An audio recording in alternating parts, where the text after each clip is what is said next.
In the closing years of the 19th century, Manhattan was not yet the seamless landscape of grand avenues and soaring architecture we recognize today. The city was still feeling its way forward, expanding in uneven steps, growing rich at remarkable speed, while struggling to understand what that wealth truly meant. In Lower Manhattan, the streets were crowded and restless, money flowing through banks, insurance firms, and brokerage houses packed tightly into buildings that rose a little higher each year. East of Central Park, the upper class was beginning to establish its stronghold, erecting elegant rows of brownstone townhouses with private staircases, iron gates, and servants' quarters hidden discreetly behind closed doors. But west of the park, stretching toward the Hudson River, the city told a very different story. The land there was sparse, uneven, and largely ignored. Open lots lay beside wooden shacks and livestock pens. Roads were incomplete, and the terrain itself felt unfinished, as if the city had not yet decided what this part of Manhattan was meant to become. In this world, the idea of apartment living, especially for the wealthy, barely existed. To New York's elite, sharing a roof with other families, using the same staircases, corridors, or elevators, represented a lowering of social standing. Apartments were associated with laborers, immigrants, overcrowded tenements, and a lack of privacy. The American dream, at least for the upper class of the Gilded Age, meant something very specific: a freestanding home, a private fortress that signaled success, control, and distance from the rest of society. It was within this nearly immovable worldview that an idea many considered strange, even foolish, began to take form. It did not come from a young architect chasing notoriety, nor from a radical social reformer. It came from a man already past 60 years old, wealthy enough to prove nothing to anyone, yet quietly convinced that the way Americans lived was not the only way it could be done. His name was Edward Clark. Clark was not a figure who dominated newspaper headlines or society gossip columns. He did not host extravagant parties or seek attention in elite social clubs. His life revolved around law, contracts, numbers, and long-term strategy. Yet, beneath that restrained exterior lay an immense fortune, one built on an invention that had transformed domestic life across the world: the sewing machine. That wealth, born from a strange union of technical genius and moral chaos, of order and scandal, gave Clark the freedom to pursue a project many would later dismiss as madness. When Clark began purchasing land on the western edge of Central Park, the ridicule came quickly. Friends and business associates could not understand why a man so practical would invest in a district considered remote, inconvenient, and without a clear future. To them, constructing a massive building there seemed like throwing money into empty space. Some mockingly referred to the plan as Clark's folly, an expensive mistake that would stand as a warning against defying social convention. But Clark did not see wasteland. He saw a city expanding northward, a growing upper middle and professional class, and a quiet exhaustion with the burden of maintaining enormous private homes. He had observed European cities where the wealthy lived in grand apartment buildings without sacrificing privacy or status. He understood that, if designed correctly, an apartment could offer space, dignity, and comfort equal to any private mansion, while freeing its residents from countless responsibilities. What made sense in Clark's mind clashed directly with the collective instincts of New York's elite. And in that quiet collision between individual vision and social prejudice, the foundation was laid for a story that would stretch across more than a century. A story in which architecture would become more than brick and stone, evolving instead into a challenge, a statement, and a catalyst for deeper changes in how people understood power, privacy, and urban life. The building Clark was preparing to construct would not merely be a place to live. It would be a test, a declaration, and, as history would later reveal, a turning point. But to understand why a cautious man like Edward Clark was willing to risk his reputation and fortune on a dream so widely mocked, we must first trace the origins of that fortune itself. We must return to the story of money, scandal, and ambition, one that began with the first stitches made by a machine and would ultimately reshape the skyline and social fabric of New York City. To understand how Edward Clark could pursue a project bold enough to challenge the social structure of New York's Gilded Age, one must follow the path of the money that placed him in such a position. This was not a quiet inheritance passed down through generations, nor the result of conventional real estate speculation.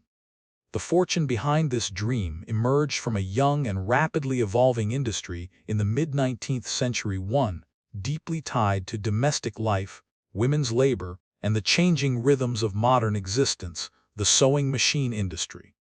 And at the center of that story stood a man who could not have been more different from Edward Clark in temperament or conduct. His name was Isaac Merritt Singer. Singer was born into circumstances that gave little hint of the role he would play in American industrial history. He grew up poor, left school early, and ran away from home while still young, chasing an uncertain ambition to become a stage actor. For years, he drifted with traveling theater companies, performing in small towns, surviving on irregular wages, and living a life defined by instability. Yet those wandering years gave Singer something rare: the ability to persuade. He knew how to speak, how to command attention, and how to cloak the darker corners of his personal life behind confidence and charm. When fate brought Singer into contact with mechanical workshops, he approached machines not with the discipline of a formally trained engineer, but with the instincts of a relentless observer and experimenter. He recognized that early sewing machines, awkward, unreliable, and inefficient, held enormous untapped potential.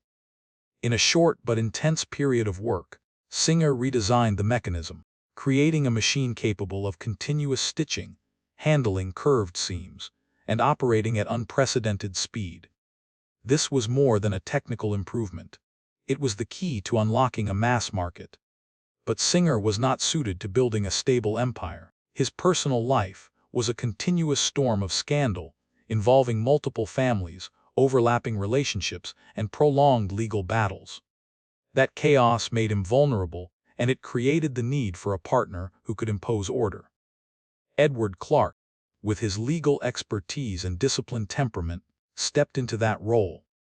Clark understood that the true value of the sewing machine lay not only in the device itself, but in the ability to place it inside ordinary homes. He identified the greatest obstacle: immediately: cost. For most American families, a sewing machine was prohibitively expensive. Clark's solution was revolutionary for its time. He introduced installment purchasing, allowing customers to pay in monthly increments. This decision did more than increase sales. It fundamentally altered the relationship between consumers and manufactured goods, laying early groundwork for modern consumer credit. While Clark built a disciplined corporate structure, Singer continued to live a life defined by contradiction. His romantic scandals eventually erupted into public view, attracting legal scrutiny and press attention. Facing mounting personal and legal pressure, Singer left the United States, effectively abandoning daily control of the business. His departure, born of disgrace rather than strategy, gave Clark the opportunity to consolidate authority over the company and the immense profits it generated. When Singer died in Europe, his fortune became the subject of bitter disputes among heirs. Yet Edward Clark emerged as the central figure capable of preserving and expanding the company's economic legacy. At an age when many of his contemporaries were retreating from public life, Clark stood at a crossroads. With an industrial empire behind him and access to nearly unlimited capital, he faced a new question. What would he build next? It was at this moment that Clark's attention shifted beyond factories and boardrooms. He began to focus on a different kind of system, one not of machines and contracts, but of space and daily life. The idea of a luxury apartment building was not simply an extension of his investments. It was a translation of industrial logic into architecture. Clark understood the power of shared infrastructure, of centralized services, of distributing cost in ways that enhanced individual comfort. What he had done for sewing machines, he now wanted to do for housing. Instead of each wealthy family bearing the full burden of maintaining a private mansion, Clark envisioned a structure where luxury was concentrated, services standardized at the highest level, and residents could enjoy wealth without being imprisoned by it. Before that idea could become reality, however, it needed form. It needed a location, a design, and an architectural language strong enough to persuade the wealthy that this was not a compromise, but an advancement. Clark's next decision where to build and how to build would draw the full attention of the city. And it was at Te when Edward Clark began shifting his attention from industry to real estate. He did not act on impulse. Long before a single wall was imagined, he studied the quiet transformations already underway in New York's urban fabric. Manhattan was no longer growing outward. Constrained by the narrow island itself, the city was beginning to grow upward, compressed by rising land values and a shrinking supply of livable space. Clark understood that this was not merely an economic problem, it was a cultural one. How people lived, how they defined status, privacy, and distance would eventually have to change. The most radical element of Clark's plan was not the idea of luxury apartments, but the place he chose to build them. By the late 19th century, New York's elite had reached an unspoken agreement about geography. East of Central Park, especially along Fifth Avenue, lay the heart of high society. Elegant brownstone townhouses stood shoulder to shoulder, each a private fortress signaling lineage, wealth, and permanence. To live elsewhere was to remove oneself from the city's social bloodstream. West of the park, the picture was entirely different. In the late 1870s, the Upper West Side remained largely unsettled. The land was uneven, broken by exposed rock outcrops, incomplete roads, scattered wooden houses, livestock enclosures, and small agricultural plots. Contemporary descriptions spoke of emptiness and uncertainty. To many, this was not a neighborhood waiting to flourish. It was a margin neither city nor countryside, neither prestigious nor promising. It was here, at the corner of 72nd Street and 8th Avenue, that Clark made his move. The decision provoked disbelief almost immediately. Business associates questioned not only the profitability of the project, but its basic logic. Who, they asked, would choose to live so far from the social core of Manhattan? Who would abandon established addresses for a place the city itself seemed reluctant to claim? The ridicule soon found a name. Even before construction began, the project was spoken of casually as Clark's folly. The phrase carried more than mockery. It reflected a deeper anxiety. If Clark were right, if the wealthy could be persuaded to live collectively in a structure so far from tradition, then the social order encoded in Manhattan's geography might begin to shift.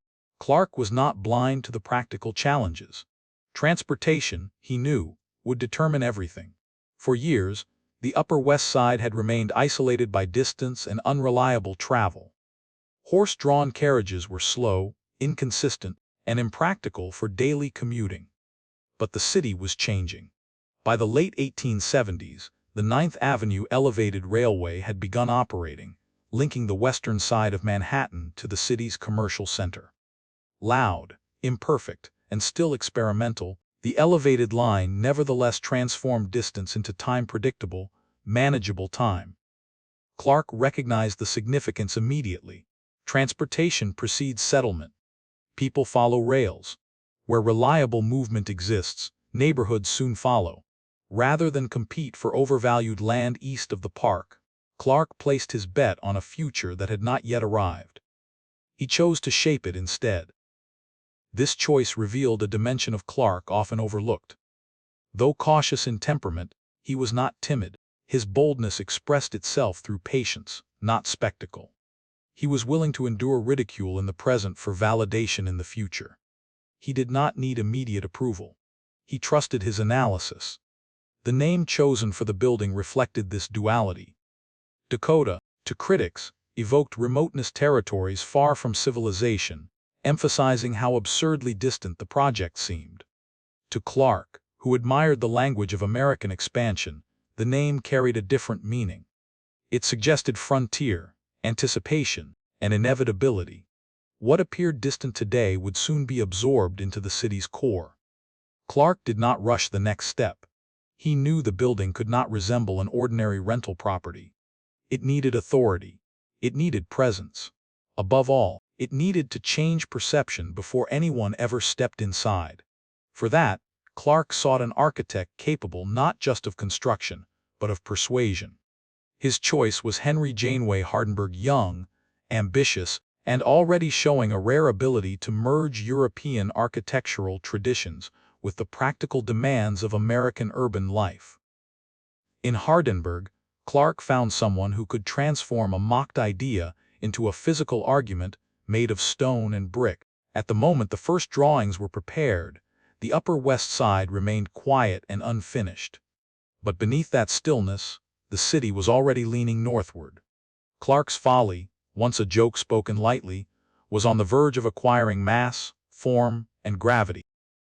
And when the first stones were laid, New York would be forced to confront the question.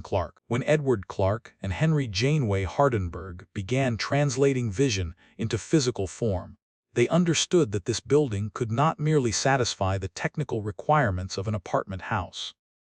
It had to speak clearly, forcefully, and immediately.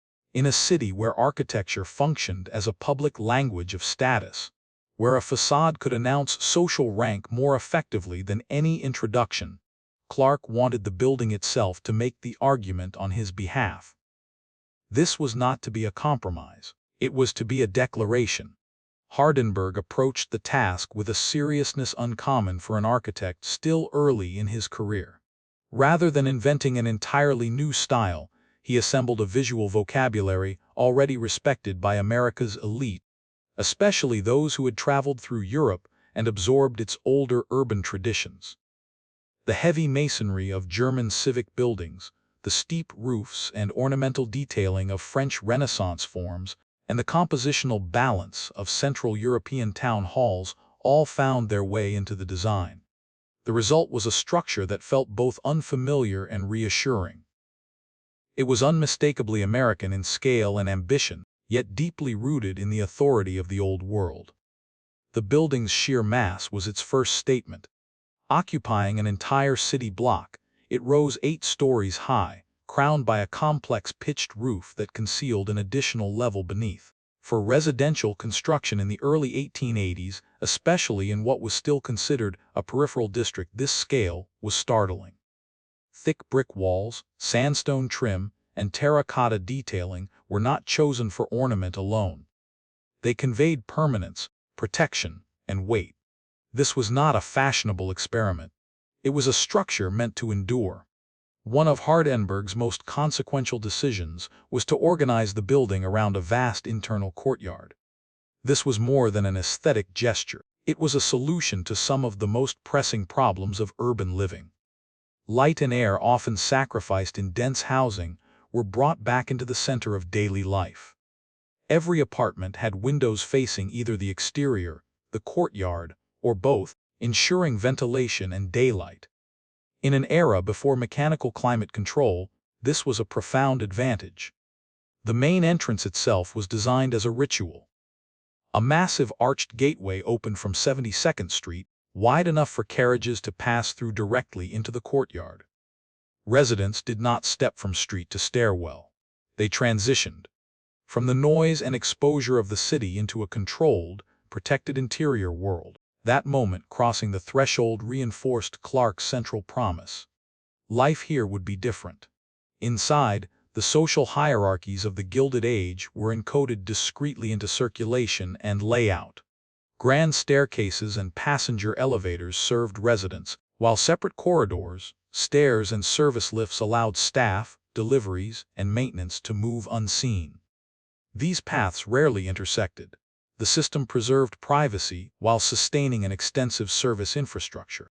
Clark had effectively translated the spatial logic of a private mansion into a collective form. Even technical choices carried symbolic weight. The building relied on traditional load-bearing masonry, combined with iron beams and concrete floors, producing a sense of solidity unmatched by lighter contemporary construction. Between floors, layers of compacted fill taken from nearby parkland were used to reduce noise and improve fire resistance. These details spoke to Clark's insistence that residents should not sacrifice comfort or security simply because they shared a building. As the walls rose from the still sparse landscape of the Upper West Side, public reaction remained divided. To some, the structure looked like a medieval castle misplaced on an unfinished frontier. To others, it felt unsettling precisely because it refused to blend in. But that sense of dislocation was intentional. Clark and Hardenberg were not responding to the existing neighborhood. They were creating an anchor around which the neighborhood itself would eventually form. Every element from roofline to window placement served a larger purpose. Architecture here was not neutral shelter. It was an argument made permanent. It told passers-by that someone had believed in this place before belief was fashionable. It told the wealthy that prestige did not require isolation behind individual walls. And it suggested that a new model of urban life was not only possible, but already standing before them in brick and stone. As the structural frame neared completion, Clark could finally see the outline of the dream he had carried for years. But the building alone would not be enough. To truly succeed, it needed to offer a way of living that matched its promise. Services, comforts, and daily experience would determine whether the elite would cross the threshold willingly. And it was here beyond architecture that Clark's ambition would reach its deepest expression. As the exterior of the Dakota neared completion, Edward Clark understood that the true test still lay ahead. A building could impress from a distance, but only daily life would determine whether it could truly alter the habits and prejudices of New York's upper class. Clark did not want the Dakota to be merely a place to live. He wanted it to be a complete system, one in which every detail, no matter how small, contributed to a sense of security, ease, and dignity. For families accustomed to owning entire houses, the only acceptable alternative was a life that felt not diminished, but improved.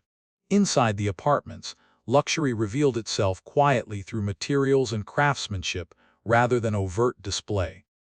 High ceilings were finished with carved woodwork, floors combined marble and fine hardwood, and fireplaces were custom, made with carefully cut stone surrounds. The atmosphere echoed the European townhouses many future residents had admired during long travels abroad. Each apartment was planned as an individual entity, with no two layouts exactly alike. This sense of uniqueness was essential. Clark understood that the wealthy resisted anything that felt standardized, even when standardization produced comfort. Yet the most radical innovation of the Dakota did not lie within individual apartments. It lay in the system that surrounded them. Clark applied industrial logic to domestic life, creating a centralized operation where services were pooled and professionally managed. Cooking, laundry, maintenance, and repairs were no longer personal burdens. They became part of an invisible machine, staffed by hundreds of employees working behind the scenes to ensure that residents' lives moved smoothly and without interruption. On the ground floor, Clark installed a grand communal dining room designed to resemble the hall of a European estate. This space was not simply for meals.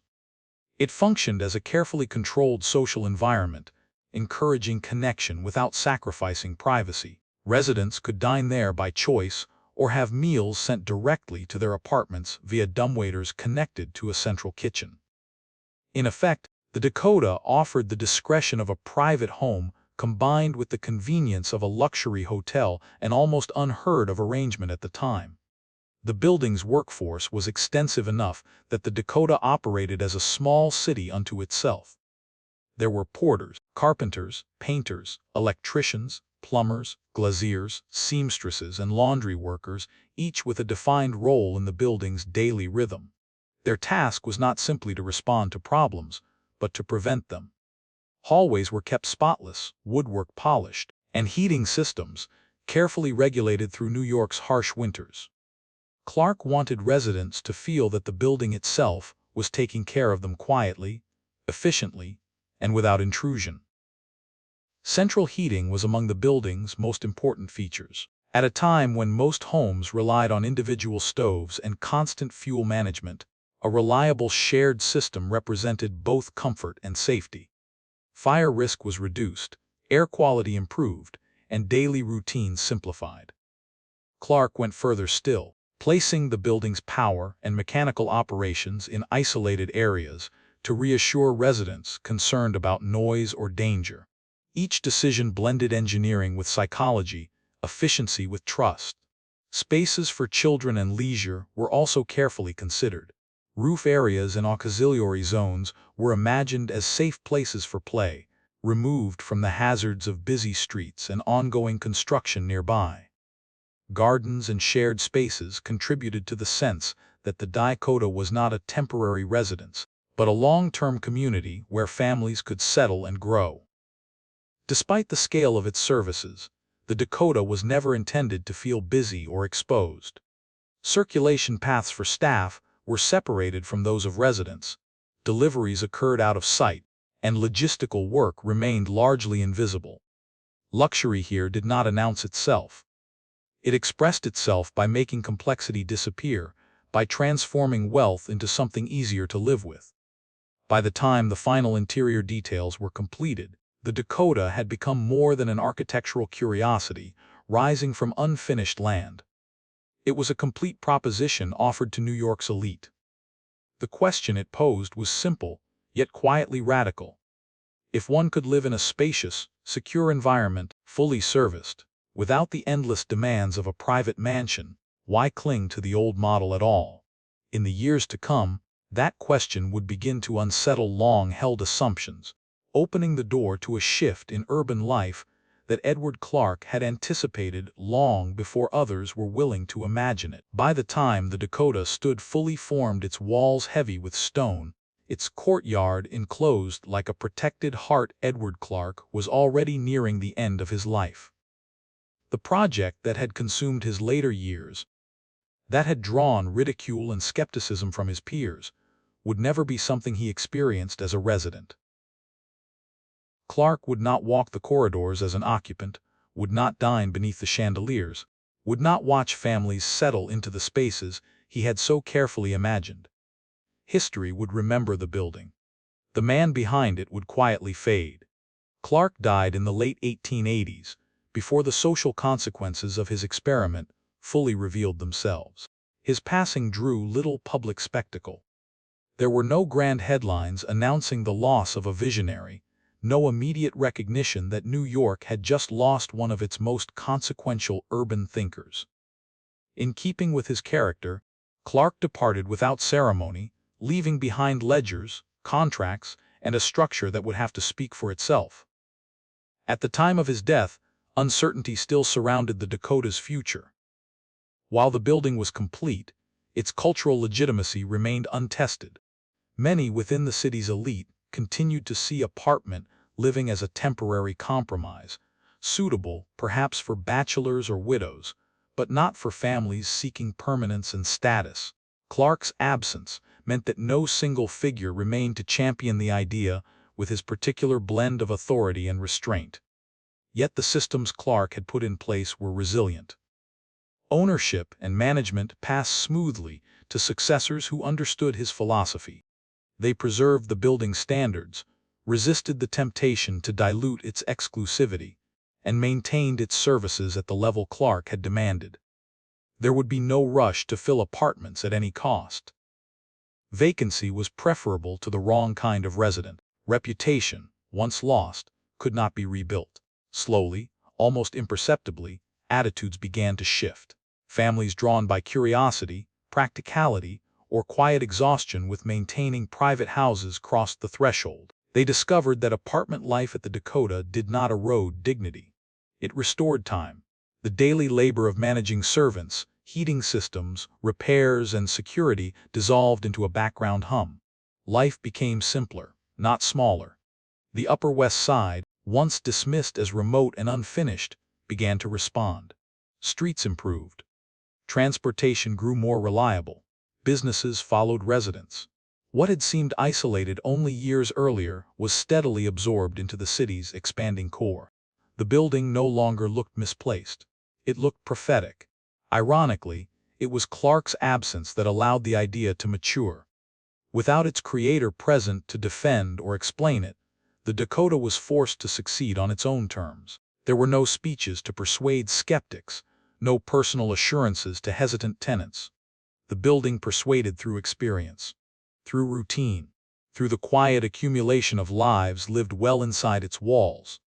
As the 1890s approached, a realization spread among New York's upper classes. The Dakota had not lowered the meaning of wealth. It had refined it. Status was no longer defined solely by land ownership or isolation. It could be expressed through discretion, through access to services, through the freedom to live comfortably without constant supervision of one's surroundings. Edward Clark did not live to see this shift made explicit.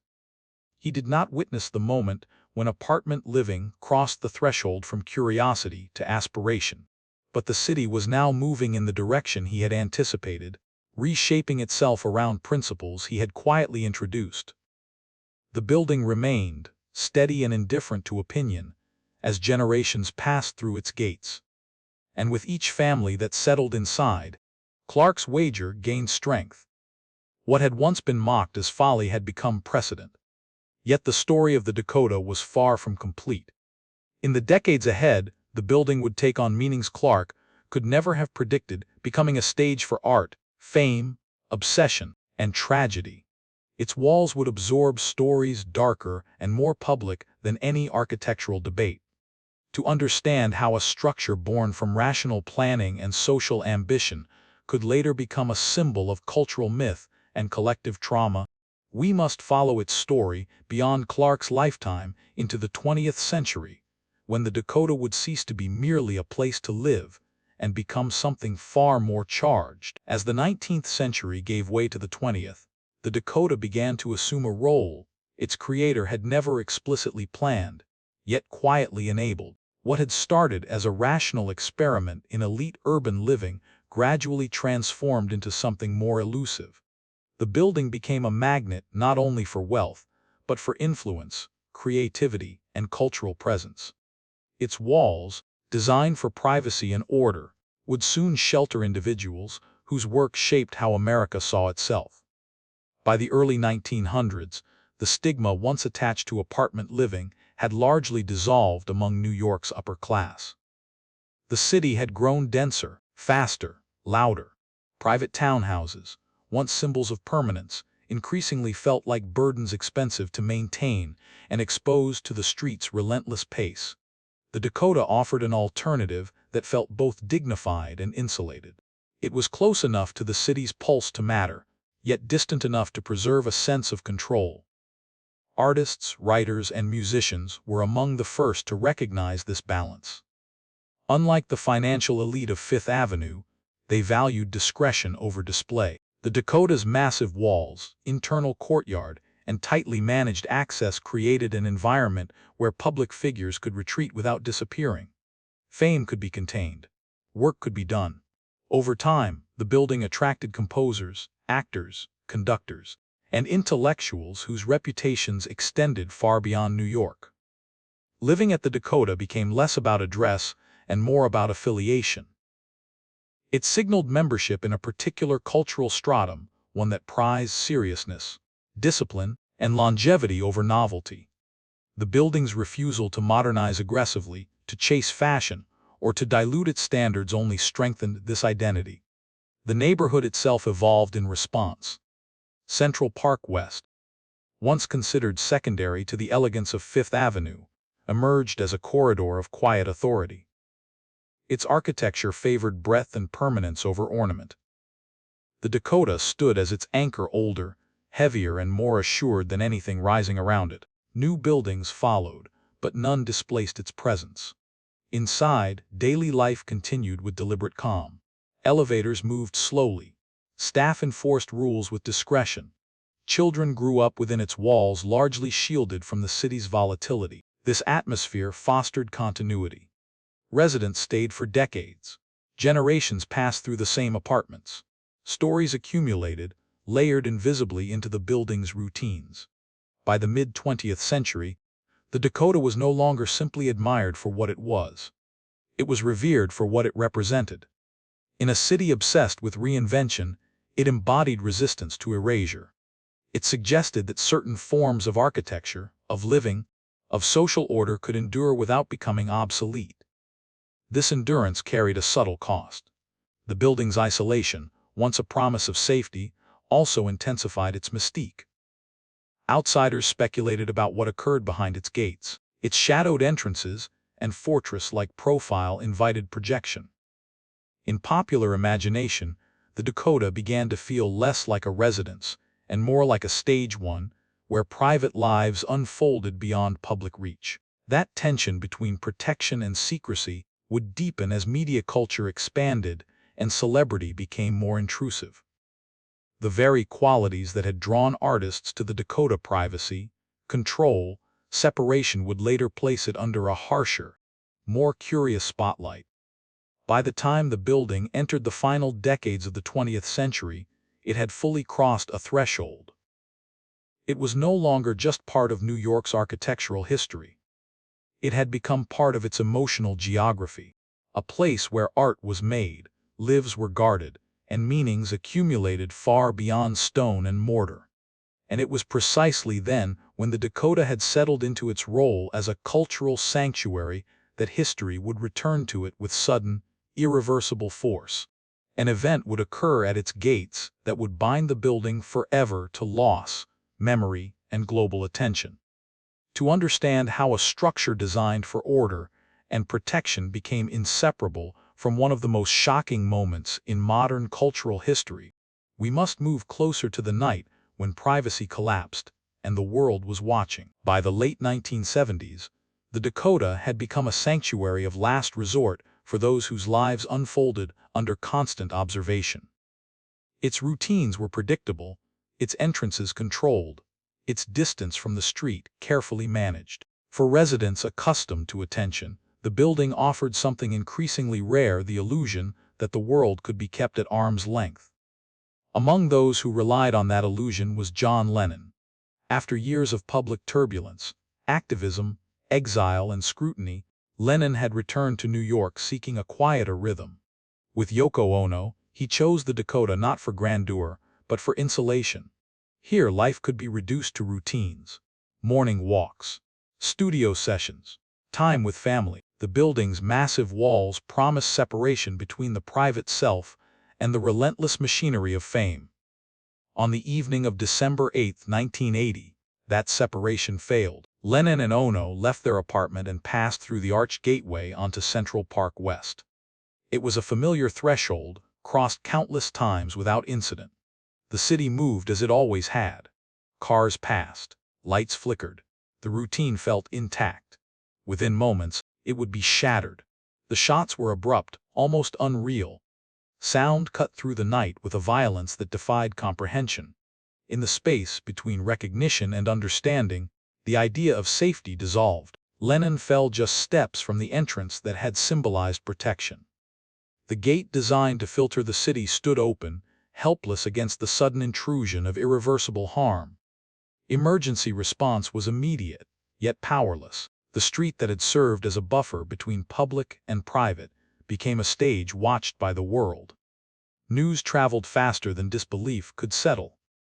Within hours, the name of the Dakota was no longer spoken in architectural terms. It was spoken in mourning. The building did not change physically that night. Its walls remained intact. Its routines resumed the following morning. But its meaning shifted permanently. What had once represented withdrawal now embodied exposure. The place chosen to escape the world had become the site where the world intruded most brutally. For residents, the aftermath was defined by shock and disorientation. Familiar spaces felt altered. The entrance archway, once reassuring, now carried a different weight. The building's strength had not failed structurally, yet something intangible had fractured. The promise that order and discretion could shield life from randomness no longer held. For the city, the loss reverberated far beyond one individual. Lennon's death became a collective wound, processed through vigils, music, silence, and disbelief. Fans gathered near the gates, transforming a private residence into a public site of grief. The Dakota's boundaries, so carefully enforced for decades, were temporarily overwhelmed by candles, flowers, and voices searching for meaning. In the months and years that followed, the building settled into a new identity. It remained exclusive, guarded, and resistant to change. But it could no longer be perceived as untouched by history's violence. It had absorbed a moment that refused to fade, one replayed endlessly in memory and media. The tragedy exposed a truth that architecture alone could never resolve. No structure, however solid, can fully protect those inside from the unpredictability of human obsession. Privacy can be designed, control can be managed, but safety, in its absolute sense, remains fragile.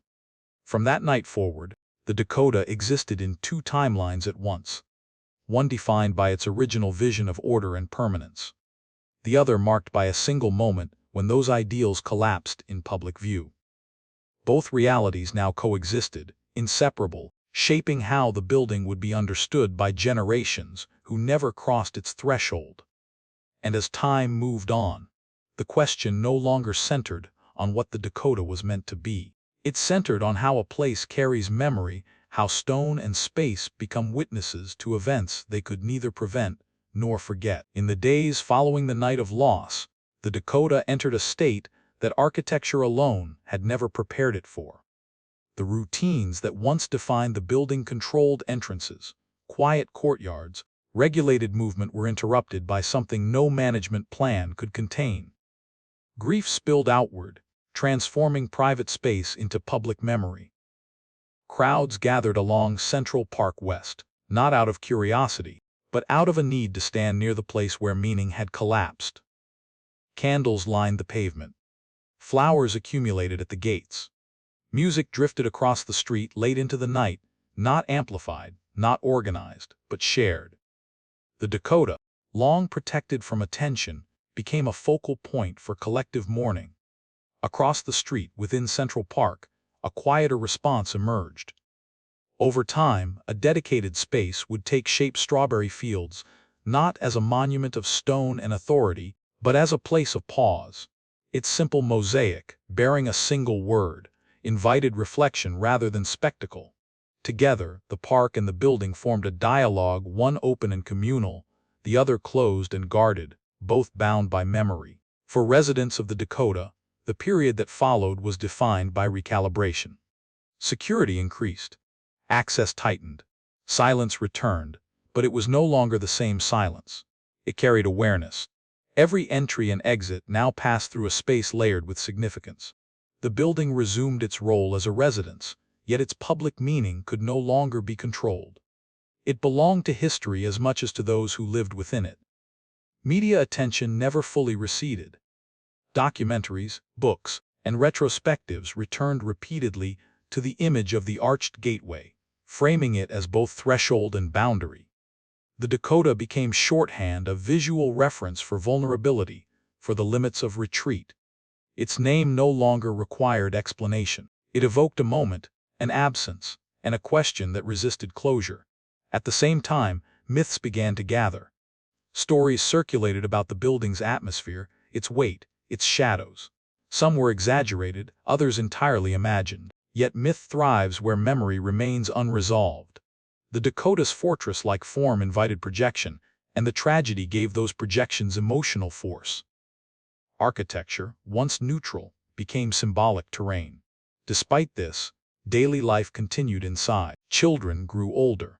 New residents arrived, drawn not by notoriety but by continuity. Rules remained strict. Alterations were resisted. The building refused to become a museum of itself.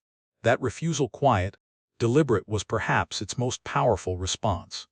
The Dakota would not perform its history. It would carry it. As decades passed, the cultural meaning of the site stabilized into something more complex than tragedy alone. It became a reminder of how places absorb events and then outlive them. How structures designed for one purpose can be reshaped by moments they neither invited nor deserved. And how memory attaches itself not only to people, but to walls, thresholds, and streets. In this sense, the Dakota stands as a paradox. Conceived as an experiment in order, it became a witness to chaos. Built to protect privacy, it became globally visible. Intended to outlast fashion, it became inseparable from a single night in time. These contradictions do not weaken its legacy. They define it. The story of the Dakota does not conclude with mourning. It extends into the broader question of how cities remember how they integrate loss without surrendering to it. And in that ongoing process, the building remains where it has always been, steady and unmoving, while meaning continues to accumulate around it. To understand what the Dakota ultimately represents today, beyond architecture, beyond tragedy, we must step back and look at the longer arc, at how one man's quiet wager reshaped urban life, and how a city learned to live with the spaces that history marked forever. More than a century after its construction, the Dakota continues to occupy a singular position in New York's landscape. It does so not through height, novelty, or technological display, but through endurance. In a city defined by replacement, where buildings rise, vanish, and reappear under new names, the Dakota has remained largely unchanged. Its presence resists acceleration. It insists on memory. Architecturally, the building stands as one of the earliest proofs that dense urban living need not erode dignity. Long before zoning laws, landmark commissions, or preservation movements shaped the city's growth, the Dakota demonstrated that shared space could be structured around privacy, hierarchy, and care. The principles Edward Clark introduced: centralized services, managed circulation, insulation from the street, would become foundational to luxury residential design worldwide. What began as a social gamble became a model. Its influence can be traced along Central Park West, where later apartment houses adopted similar logics of scale, setback, and separation. Yet none fully displaced the Dakota's authority. Others modernized. It endured. Preservation was not merely an aesthetic choice. It became an ethical one, a decision to protect a structure that carried accumulated meaning. Culturally, the building exists in a delicate balance between reverence and restraint. It is recognized, visited from a distance, spoken of quietly. Yet it refuses spectacle. There are no plaques announcing drama at the gate, no invitations to relive tragedy. This restraint aligns with the building's original ethos. Privacy, once designed for residents alone, now functions as a boundary between memory and consumption. That boundary raises a persistent question. How should a city live with places marked by history's most intimate wounds? The Dakota offers one answer: do not erase, but do not perform. Allow life to continue without denying what occurred. Let meaning remain layered, not simplified. Inside, residents still follow rules shaped by an earlier century. Renovations are limited. Public exposure is minimized. The building is not frozen, but it is cautious. In an age of transparency and sharing, such caution appears almost radical. It suggests that not everything must be visible to be acknowledged. The Dakota's story ultimately circles back to Clark's original wager. He believed that order could be designed, that structure could shape behavior, that living arrangements could alter social values. He was right partially. The building did change how the wealthy lived. It reshaped a neighborhood. It influenced a city. But history added a variable Clark could never calculate: human unpredictability, the intrusion of obsession, the moment when architecture's promise meets its limit. That collision did not invalidate the building's vision. It revealed its boundary. Today, the Dakota stands neither as monument nor warning, but as witness. It watches the city change around it: new towers rising, technologies shifting, rhythms accelerating while holding to a slower tempo. It reminds New York that permanence is possible, but never absolute. That privacy can be constructed, but never guaranteed, and that places, like people, carry the weight of what they have lived through. In the end, the building's greatest legacy may not be what it protected, but what it asked. Can a city remember without becoming trapped by memory? Can architecture offer shelter without promising invulnerability? Can progress coexist with restraint? Those questions remain unanswered, and perhaps that is why the Dakota still matters. Not as an object to be solved, but as a presence that continues to ask us quietly, insistently to look closer at how we live, what we protect, and what we choose to carry forward. In the end, the Dakota does not offer a conclusion in the way history often promises one. There is no final judgment carved into stone, no single lesson that neatly resolves everything the building has witnessed. What it offers instead is endurance. And endurance, in a city like New York, is never neutral. Edward Clark believed that order could be designed, that human life, when arranged carefully enough, could move with less friction, less exposure, less chaos. In many ways, he was right. The Dakota proved that architecture could reshape behavior, soften daily burdens, and redefine what luxury meant in a dense urban world. It changed how the wealthy lived, how neighborhoods formed, and how permanence could be asserted without spectacle. Yet time introduced forces no blueprint could contain. Fame, obsession, grief, memory.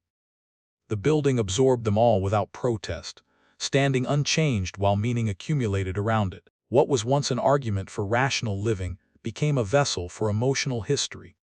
Stone and brick, never meant to speak, were asked to remember. Today, people still pause outside the gates. Some come with knowledge. Others come with only a feeling. Few enter. Fewer still understand that this was never meant to be a place of drama. It was meant to be a refuge from it. That contradiction lies at the heart of the Dakota's legacy. Cities often celebrate progress by erasing what came before. The Dakota resists that instinct. It remains present, not because it demands attention, but because it refuses to disappear. It does not explain itself. It does not resolve its past. It simply exists, holding together ambition and tragedy, order and unpredictability, privacy and exposure. Perhaps that is its quiet lesson, that no system is complete, that safety is always conditional, that architecture can guide life, but never fully protect it, and that memory, once attached to a place, cannot be redesigned away. The Dakota does not ask to be admired, it asks to be considered. As a reminder that what we build reflects what we believe, and that what endures will eventually carry meanings we never intended. The gates still open and close. Life continues inside. The city moves past without stopping, and somewhere between those motions, the question remains unanswered and persistent. Not what the Dakota is, but what we expect our walls to do for us. When history decides to knock, when the narrative finally falls silent, the Dakota remains exactly where it has always been. Cars continue to pass along Central Park West. Lights turn on and off behind heavy curtains. Elevators rise and descend with practiced patience. From the outside, nothing suggests conclusion, and perhaps that is the point. History often tempts us to believe that stories end when the last chapter is written, when the final image fades to black. But places do not follow narrative logic. They persist. They accumulate. They absorb meaning without ever resolving it. The Dakota does not stand as a summary of its past. It stands as evidence that the past does not ask to be summarized. For the city, the building has become part of its unconscious geography. New Yorkers pass it without looking up, or glance briefly and keep walking.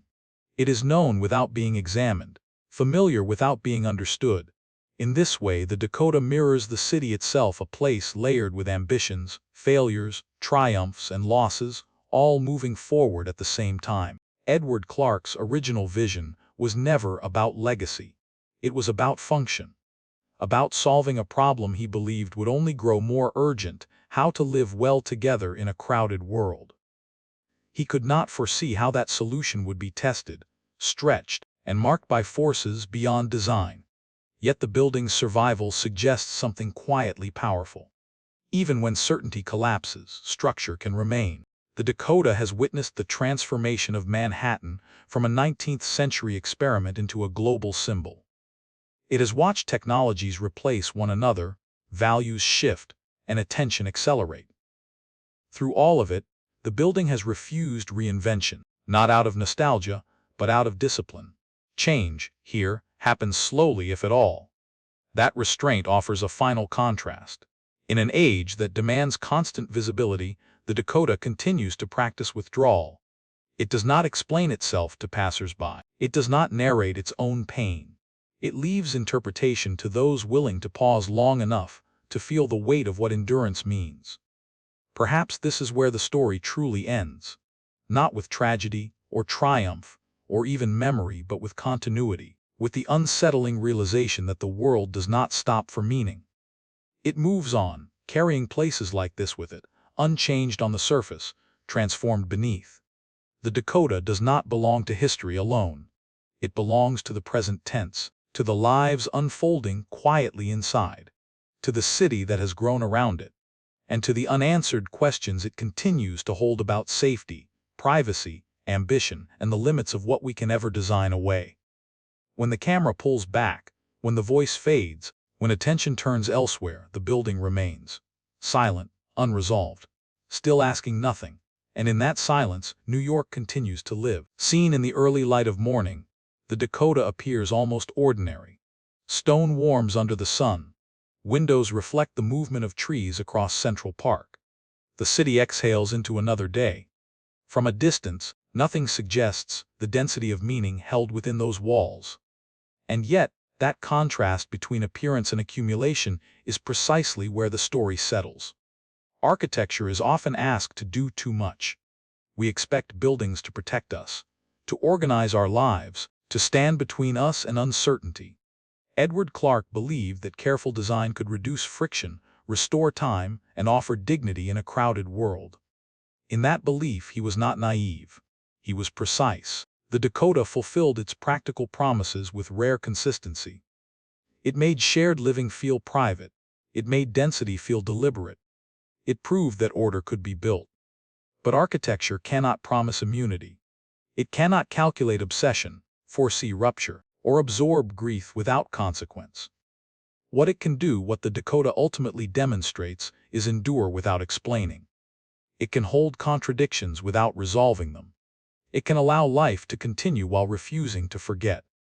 Today, the building's legacy is less about a single night or a single figure than about a longer lesson cities learn slowly. Safety is conditional. Privacy is negotiated. Permanence is earned, not guaranteed. The Dakota teaches this not through spectacle, but through restraint, by remaining itself while the world around it accelerates. In the end, perhaps that is the most honest role architecture can play. Not as a shield against history, but as a witness to it. Not as a solution, but as a framework within which human life, complex, fragile, unfinished, unfolds. The story does not close with certainty. It closes with a question we continue to carry forward, each time we build, each time we move in, each time we ask our walls to do more than they can. What do we expect our structures to save us from, and what must we learn to face ourselves? Long after its debates had faded, the Dakota continued to work quietly on the city's imagination. Not through headlines or declarations, but through imitation. New buildings rose along Central Park West, then farther north and south, adopting the lessons the Dakota had already proven. Density could be dignified. Shared space could be controlled. Luxury could be organized rather than displayed. Developers did not copy its look so much as its logic. Centralized services. Managed access. Clear separations between public and private movement. What had once felt radical became routine. The apartment house, once dismissed as a compromise, evolved into the preferred form for urban elites, not only in New York, but across American cities learning to grow upward rather than outward. In this sense, Edward Clark succeeded beyond recognition. His wager reshaped expectation itself. The question was no longer whether families could live well together in a single structure, but how well that structure could be designed. The burden shifted from social stigma to architectural competence. Yet the Dakota also taught the city something more uncomfortable. That no amount of planning could fully insulate life from exposure. That as cities concentrate people, attention concentrates with them. Privacy becomes a negotiated condition, not a permanent state. Buildings can manage access, but they cannot control meaning. New York absorbed this lesson unevenly. Some responded by building higher walls, deeper setbacks, more elaborate systems of separation. Others embraced openness, visibility, and speed. The city split along that tension, oscillating between retreat and display. The Dakota remained on one side of that divide, committed to restraint, to continuity, to the belief that not everything must be optimized for attention. As decades passed, preservation replaced novelty as the building's primary defense. Landmark status ensured that its form would endure even as tastes shifted. But preservation did more than protect brick and stone. It protected an idea that cities need anchors as much as they need change, that some structures must hold memory steady while others reinvent the skyline. The Dakota's influence, then, is not measured only in copies or precedents. It is measured in permission. Permission for cities to believe that permanence has value, that living arrangements shape social behavior, and that architecture, at its best, can slow us down enough to reconsider what progress actually means. The city learned this lesson gradually, imperfectly, and often in conflict with itself. But it learned, and the Dakota remained, patient and unmoving, as proof that some answers arrive not through innovation, but through endurance. By the early 21st century, the Dakota no longer needed to prove anything. Its survival had become its argument. In a city famous for erasing its own past, the building stood as a quiet refusal to disappear. While glass towers rose and fell around it, the Dakota remained unchanged in outline, steady in purpose, almost indifferent to the speed of the world beyond its walls. This endurance transformed the building into something rarer than a landmark. It became a measure of time. Not a monument frozen in history, but a living structure that carried the weight of decades without collapsing under it. Families came and went. Generations replaced one another. Yet the rhythms of life inside the Dakota changed slowly, if at all. The same deep-set windows, the same enclosed courtyard, the same sense that time here moved differently. In modern New York, where space is monetized and visibility often mistaken for value, the Dakota represents a different philosophy. It does not advertise itself. It does not adapt to trends. It asks nothing of the city except to be left alone long enough to continue doing what it has always done: house lives, quietly. In this way, its presence challenges the assumption that relevance must be constantly renewed. Urban planners and historians increasingly point to buildings like the Dakota as evidence that cities need continuity as much as reinvention. Development creates momentum, but memory creates meaning. Without structures that hold the past in place, a city risks becoming interchangeable, efficient, profitable, and hollow. The Dakota resists that fate simply by staying. For its residents, this continuity creates a particular awareness. To live here is to understand that your time in the building is temporary, even if the building itself feels permanent. The walls have witnessed other lives before, and they will witness others after. That awareness subtly reshapes how space is inhabited. Less urgency, less performance, more care. This is not nostalgia. The Dakota is not preserved to simulate another era. It remains useful because it was designed with long horizons in mind. Edward Clark built for durability: physical, social, and psychological. He could not have predicted modern New York, but he understood something timeless, that people eventually tire of constant novelty and begin searching for places that feel rooted. As the city debates density, affordability, and the future of urban living, the Dakota stands outside the arguments, yet informs them all. It suggests that the question is not how fast cities can grow, but how well they can remember. Not how many people they can hold, but how human that holding can remain. When evening falls along Central Park West and the lights come on behind those thick brick walls, the Dakota looks almost ordinary. And that may be its greatest achievement. After more than a century, it has become something rarer than iconic. It has become normal not in appearance, but in function. A building that continues to be lived in, rather than merely looked at. In that quiet persistence, the Dakota offers a final lesson. Progress does not always arrive as change. Sometimes, It arrives as the courage to remain. At this point in its long life, the Dakota no longer belongs solely to history, nor entirely to the present. It occupies a quieter, more difficult space in between.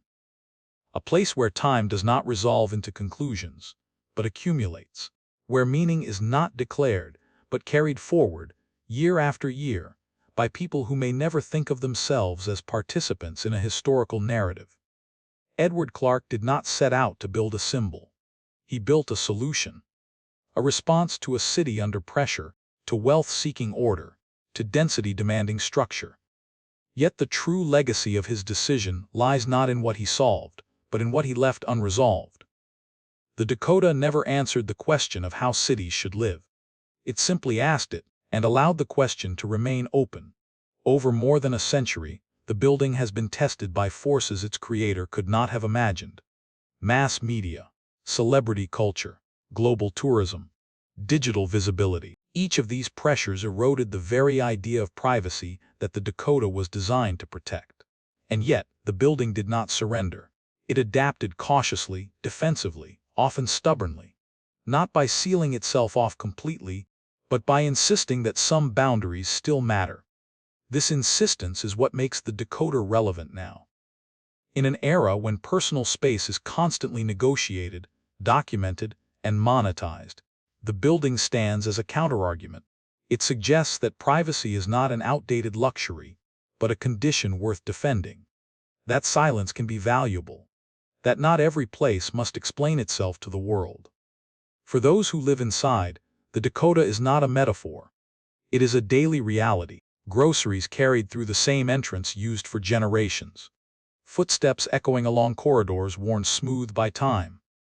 Windows that frame the same stretch of Central Park, year after year. These repetitions create a sense of continuity that resists the fragmentation of modern life. They remind residents that they are temporary, even as the place itself endures. For those outside, the Dakota remains partially unknowable. Its facade is visible, its history is documented. But its interior life remains largely concealed. This imbalance between what is seen and what is withheld fuels its lasting power. The building does not invite interpretation. It tolerates it. And in doing so, it preserves a form of dignity increasingly rare in contemporary cities. As New York continues to rebuild itself, again and again, the Dakota asks a quiet but persistent question. How much of a city's identity can be replaced before it loses coherence? How many layers of memory can be stripped away before place becomes interchangeable? And whether progress, defined only by speed and scale, is enough? There is no final answer embedded in the brickwork. No moral carved into stone. The Dakota offers something more demanding. It offers duration. It asks observers to measure value not in innovation, but in survival. Not in visibility, but in continuity. When night settles over Central Park West, and the city's noise recedes just enough to be felt rather than heard, the Dakota remains. Lights glow behind deep-set windows. Lives continue without ceremony. No announcement is made. No conclusion is reached. And perhaps that is the point. The Dakota does not close its story. It leaves it open, standing quietly, asking each generation the same unresolved question: what is worth keeping, once the moment has passed? As the final images fade, the Dakota does not recede into history. It remains where it has always been, at the edge of the park, facing the city, absorbing time without announcing it. The story ends, but the place does not, and in that difference lies the meaning of everything that came before. Edward Clark never lived to walk beneath the arch he imagined. He never stood in the courtyard he insisted upon, never heard the quiet settle after the city closed its eyes. Yet his wager endured, not because it was perfect, but because it was patient. He built for a future he could not verify, trusting that design, if guided by restraint and care, could outlast fashion and noise. Edward Clark placed his faith not in spectacle, but in continuity. Over more than a century, the building was tested by wealth and want, by admiration and tragedy, by a culture increasingly hungry to see and to know everything. Each time, the Dakota answered in the same way. It did not explain itself. It did not adapt for attention, it simply stayed, and in staying, it offered a rare alternative to the logic of constant replacement. Tonight, the lights turn on behind deep-set windows. Somewhere, dinner is prepared. Somewhere, a book is opened. Somewhere, a child grows older without knowing the full weight of the walls that shelter them. This is not a monument frozen in reverence. It is a place being used, imperfectly and humanly, as it always was meant to be. Cities are often remembered for what they build next. The Dakota asks us to consider what they choose not to replace. It suggests that progress can be measured not only by speed or scale, but by the courage to preserve spaces where life can unfold without performance, where privacy is not an anachronism, where time is allowed to leave its mark. As the screen darkens, the question remains quiet, unresolved, and necessary. What do we keep when everything urges us to move on? The Dakota offers no verdict. It offers duration. And sometimes, that is the most enduring answer a city can give. After the final frame has faded, after the narration has fallen silent, the Dakota does not linger in the world of film or memory alone. It returns to what it has always been, a lived place. A building that wakes up each morning not as a symbol, but as a home. The city rushes past it, reshaping itself again and again, while the Dakota continues in a different register, slower, heavier, and more deliberate. In the years since the turn of the 21st century, New York has undergone transformations more rapid and more global than at any moment in its history. Capital moves faster than neighborhoods can absorb. Architecture is often designed for visibility before durability. In this environment, the Dakota appears almost defiant, not because it resists change outright, but because it refuses to hurry. What sets the Dakota apart is not nostalgia. It is commitment. Commitment to continuity, to boundaries, to the idea that a place does not need to reinvent itself every generation to remain meaningful. While much of the city treats space as a resource to be optimized, the Dakota treats space as a condition to be protected. That distinction, subtle as it may seem, defines the difference between housing and home. For its residents, life inside the Dakota is largely unremarkable. And that is precisely the point. No guided tours, no curated experience. Just repetition keys at the door, footsteps in the hall, light shifting across the courtyard walls. These ordinary acts, performed within an extraordinary continuity, create a sense of stability that modern cities increasingly struggle to offer. From the outside, curiosity never fades. People stop across Central Park West, look up, take photographs, speculate. The Dakota absorbs that attention without responding to it. Its architecture offers no invitation, no explanation. It allows itself to be seen, but not entered. In doing so, it preserves a rare balance between public presence and private life. This balance is fragile, and it is not guaranteed to last forever. Every generation must decide anew whether such places are worth the effort they demand. Maintenance, restraint, limits. The Dakota survives not because it is immune to pressure, but because enough people, residents, caretakers, regulators have repeatedly chosen patience over profit and care over convenience. In this way, the Dakota becomes more than a chapter in New York's past. It becomes a quiet test of the city's future. Can a global metropolis still make room for places that do not perform? Can it tolerate buildings that insist on depth rather than speed?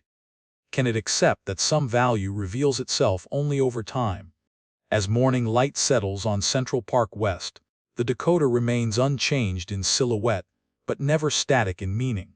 Lives continue within it. The city continues around it. And somewhere between those two motions, a lesson endures. Not everything that lasts needs to be new. And not everything that matters needs to be seen. When the film is over and the narrative releases its hold, the Dakota does not follow the story into silence. It follows the viewer instead. It lingers not as a plot point or a historical case study, but as a question, one that becomes clearer only after the details begin to fade. Because the Dakota ultimately is not about architecture alone. It is about choice.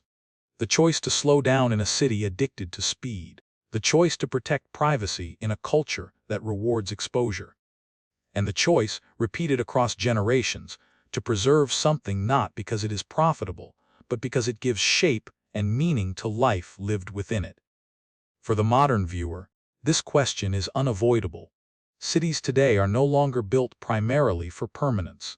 They are built for circulation of capital, of images, of attention. Buildings are expected to justify themselves constantly, to adapt, to rebrand, to perform. Against that logic, the Dakota feels almost out of place, and yet it continues to function, quietly, as a home. Standing across Central Park West, one can look at the Dakota without ever entering it and still sense its resistance. The facade reveals nothing personal. The windows do not invite speculation. The building offers no narrative of access. It allows itself to be observed, but not consumed. In an era where visibility often equals value, that refusal carries weight. This is where the story turns outward. The Dakota stops being a subject and becomes a mirror. It asks what kinds of spaces we are willing to defend in our own cities. Which places deserve time? Which communities deserve stability? And which values we are prepared to protect when they no longer align with convenience or trend? There is also a quieter question beneath it all. How do we want to be remembered not as individuals, but as a society? Edward Clark could not have imagined media saturation, celebrity culture, or global tourism.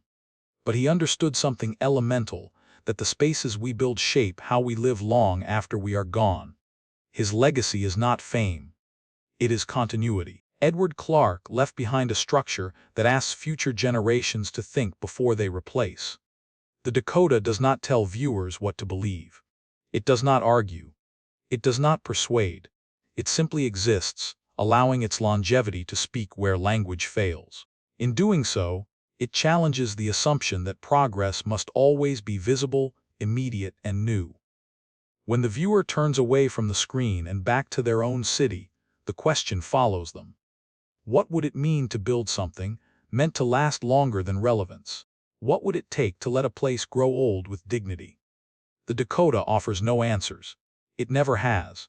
It only remains asking the question, patiently, to anyone willing to listen. Chat GPT code letter 1 EC3, M letter 1 EAFCL letter 1 EDA 7I. Hey KI letter 1 EC3M Tra Kokthong Tin Quan Talo 1 ECDNG. Vui Long Tham KH letter 1 EA30TC letter 1 ECDN Cookie. If there is a final stopping point in the story of the Dakota, it is not an ending in the traditional sense.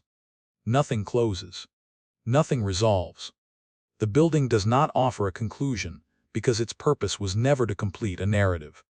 It was built to endure one. After all the chapters have passed ambition, ridicule, success, tragedy, the Dakota stands exactly where it always has, doing the least dramatic thing possible.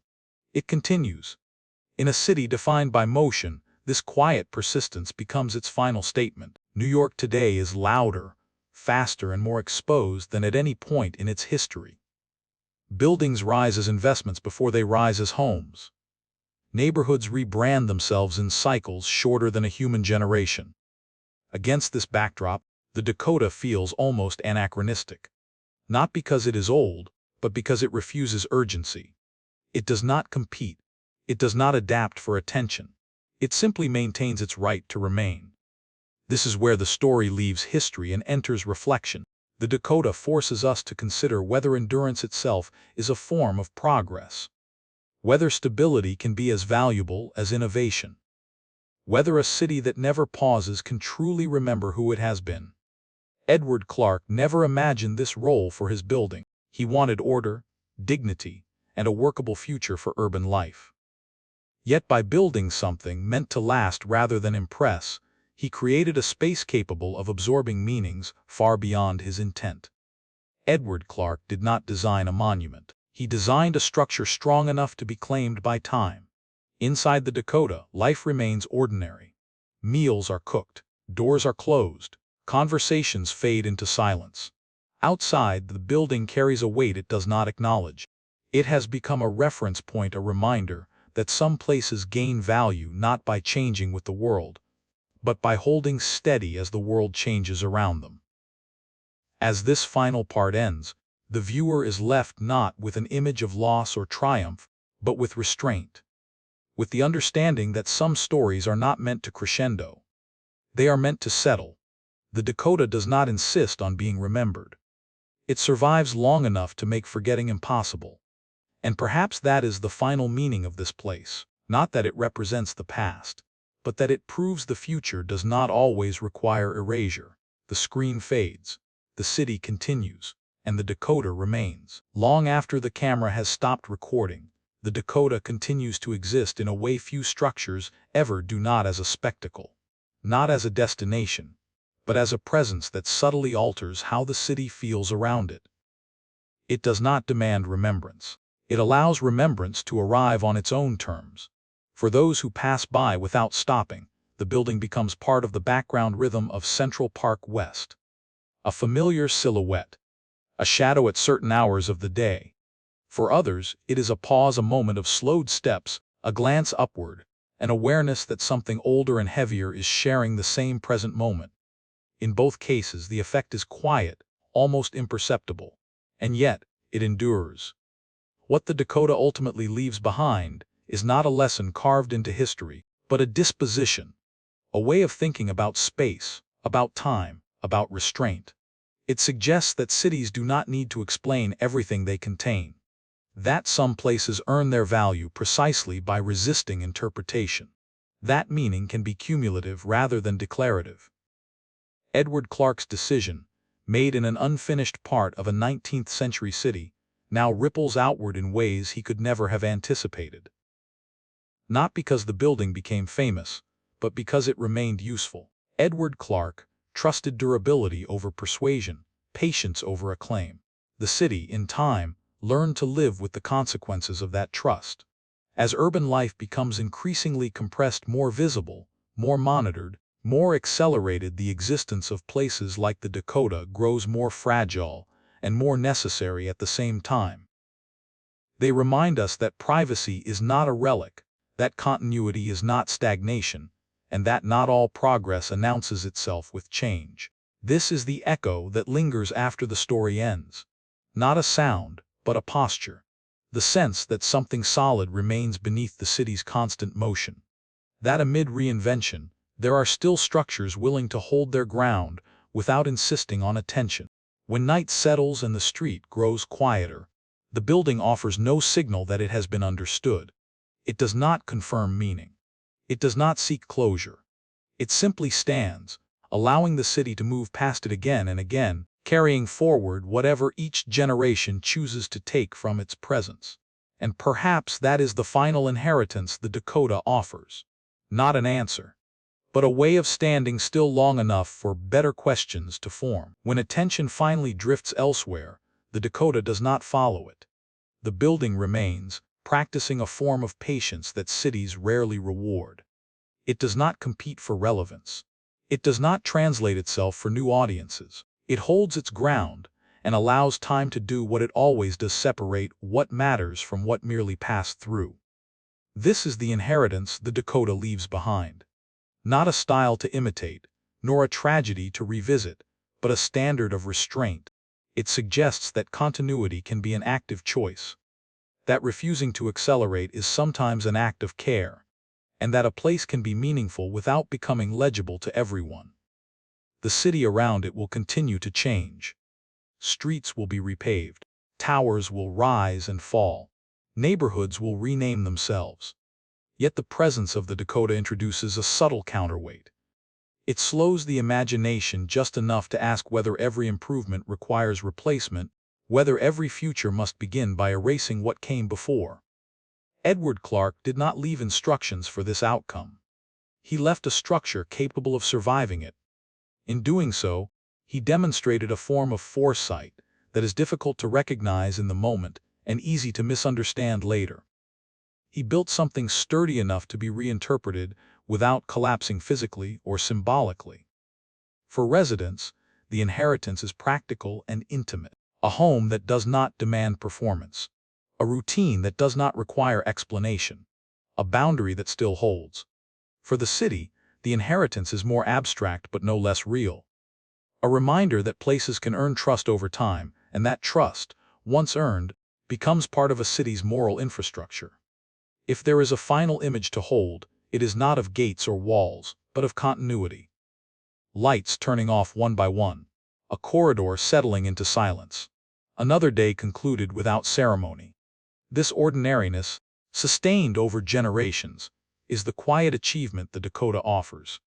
The story ends not with resolution, but with custody. The building passes from one moment to the next, asking each generation the same restrained question: will you keep what still works, even when it no longer dazzles? The answer is never permanent. It must be chosen again. And for now, the Dakota remains waiting, steady, and unfinished. In the soft hours before the city fully wakes, the Dakota feels less like a landmark and more like a responsibility. Its mass does not announce itself weight. What endures now is not a story to be told again, but a task to be accepted by residents, by caretakers, and by the city that surrounds it. Stewardship is quieter than ownership. It asks not what can be extracted, but what must be maintained. Over decades, this distinction has defined the Dakota's survival. Repairs have been careful. Changes have been incremental. Decisions have favored continuity over convenience. The building's rules, often misunderstood as rigidity, function as guardrails, keeping short-term pressures from undoing long-term value. This posture stands in contrast to the dominant tempo of urban life. Cities reward acceleration. Capital seeks returns measured in quarters, not generations. Against that rhythm, stewardship can look like hesitation. In truth, it is a discipline. It requires saying no to easy gains and yes to patient upkeep choices that rarely make headlines but determine whether places endure with integrity. The Dakota's endurance illustrates a broader principle. Preservation is not nostalgia. It is a form of planning with a longer horizon. By choosing to conserve rather than reinvent, the building protects something fragile: trust. Trust that walls will remain, that routines will hold, that a home today will resemble a home tomorrow. In an unstable world, that trust becomes a form of shelter. The burden of this choice does not fall on a single person. It is shared. Residents accept limits in exchange for stability. Managers enforce standards knowing they will be unpopular. Regulators uphold protections that resist market pressure. Each role contributes to a collective promise that the building's meaning will not be diluted by haste. In this way, the Dakota offers a lesson without instruction. It demonstrates that cities are not only built, they are kept. That memory survives not through commemoration alone, but through maintenance. And that the most consequential decisions often occur far from public view, in meetings about repairs, budgets, and boundaries. As daylight reaches Central Park West, the street resumes its flow. The building remains unchanged in outline, renewed in purpose. Its future will not be decided by a single event or vision, but by the steady accumulation of small, careful choices. Stewardship is the story now, not dramatic, not finished, but decisive again and again. As years pass and names change on doorbells, the Dakota reveals a final paradox. It is owned, yet never possessed. Lived in, yet never exhausted. Each generation arrives believing it is inheriting a building. In truth, it is inheriting a responsibility, one that extends beyond contracts or keys. Ownership suggests control. Inheritance suggests continuity. The Dakota operates firmly in the second register. Its rules, its pace, and its resistance to alteration remind residents that they are temporary custodians of something older than their tenure and larger than their needs. The building does not adapt to individual preference. Individuals adapt to the building. That reversal is subtle, but profound.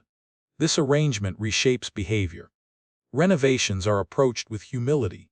Changes are debated with caution. What seems restrictive from the outside functions as a stabilizing ethic within.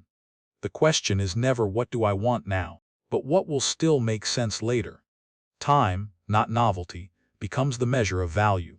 In a city where property is often treated as an instrument leveraged, optimized, exchanged, the Dakota stands apart by insisting on duration. It does not deny modern life. It simply refuses to be consumed by it. In doing so, it protects something increasingly scarce, the ability of a place to accumulate meaning without being reset.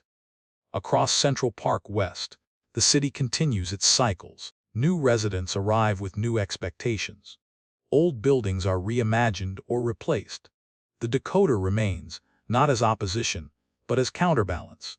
It offers proof that continuity can coexist with growth, and that restraint can be a form of generosity extended to the future. The inheritance it offers is not aesthetic alone. It is moral. A reminder that places shape us as much as we shape them. That to live somewhere enduring is to accept limits and to find freedom within them. And that legacy is not what we add, but what we choose not to erase. As evening light stretches across the stone facade, the building looks unchanged, yet its meaning deepens with each careful handover, each quiet decision to keep rather than replace. In this way, the Dakota belongs less to any owner than to time itself. And time, unlike us, is patient. There comes a moment, after all explanations have been offered and all meanings considered, when the Dakota resolves into something simpler. Not an argument, not a symbol, but a still point. In a city built on motion, the building's refusal to hurry becomes its clearest statement. Endurance, here, is not passive. It is chosen daily. Chosen in repairs made quietly rather than renovations announced loudly. Chosen in rules upheld even when they feel inconvenient. Chosen in the acceptance that some values privacy, continuity, restraint are worth the effort they require. The Dakota lasts not because it is indestructible, but because people keep deciding that it should. This choice carries a subtle courage. It asks residents and caretakers to think beyond their own time, to imagine a future audience they will never meet. To leave behind something usable, dignified, and intact. In a culture that often rewards immediacy, this long view can feel almost countercultural. Outside, the city does what it has always done. Traffic ebbs and flows along Central Park West. New buildings announce themselves with glass and light. Attention moves on. The Dakota does not follow. It stands, letting relevance come and go without chasing it. In that restraint, it preserves a form of trust that a place can matter without demanding to be noticed. If the story has carried a lesson, it is not about architecture alone. It is about how societies decide what deserves to last, whether they treat the built world as a sequence of disposable moments, or as a shared inheritance requiring care. The Dakota answers this question not with words, but with time. As night settles and the city's noise softens, the building returns to what it has always been at heart. A home, ordinary in use, extraordinary in duration. The final meaning does not arrive with emphasis or closure. It arrives quietly, in the continued presence of something that did not need to change to remain relevant. The camera pulls away. The street grows still. And the Dakota remains not as an ending, but as a decision, renewed.